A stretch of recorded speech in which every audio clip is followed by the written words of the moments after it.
यह हवा की गुणवत्ता को कम करती है। यह ज्यादातर दिल्ली, मुंबई, बेंगलुरु, कोलकाता, चेन्नई जैसे बड़े-बड़े शहरों में पाए जाते हैं। अभी हम देखते हैं वायु प्रदूषण के कारण क्या-क्या होते हैं। पहली, बढ़ती आबादी। बढ़ती आबादी के कारण लोगों की जरूरतें भी बढ़ती जा रही हैं तथा लोग ज्यादा वाहनों का भी इस्तेमाल कर रहे हैं। दूसरा, उद्योग।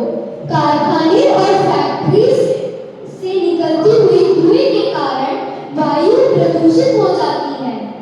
तीसरा, वनों की अंधाधुंध कटाई। वैसे तो पेड़ पौधों की वजह से हमारा वातावरण प्रदूषित होने से बचती है, लेकिन पेड़ पौधे काटने के कारण वायु प्रदूषित हो जाती है। चौथा, जो बच्चों से रहा नहीं जाता, दिवाली पे जलाने वाले पटाखे।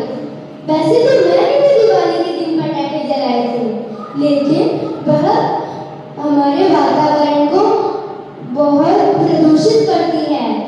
इससे ध्वनि प्रदूषण भी होती है। पांचवा, एयर कंडीशनर। हमारे घरों में लगा एयर कंडीशनर से क्लोरोफ्लोरोकार्बन निकलती है, जो कि ओजोन परत को खराब कर देती है।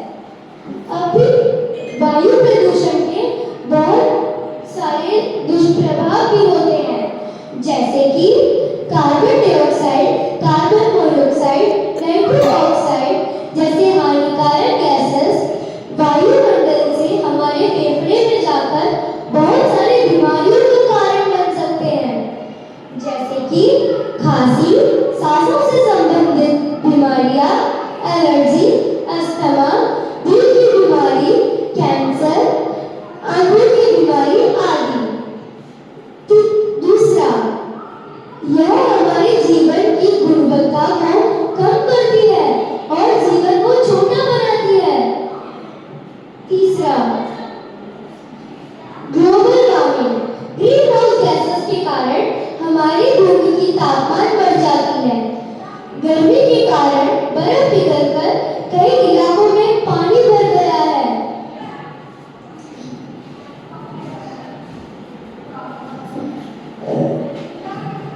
हमारा दिल्ली भी दुनिया में प्रदूषित इलाकों में से एक है। अक्टूबर आते ही दिल्ली की दम घुटने शुरू हो जाते हैं। दिल्ली के इस प्रदूषित इलाके से बचने के लिए हम इन उपायों का इस्तेमाल कर सकते हैं, जैसे कि कारपूलिंग करो, खुद के वाहनों का इस्तेमाल कम कर सार्वजनिक वाहनों का इस्तेमाल करो, जैसे कि बस आदि। प्लास्टिक थैलों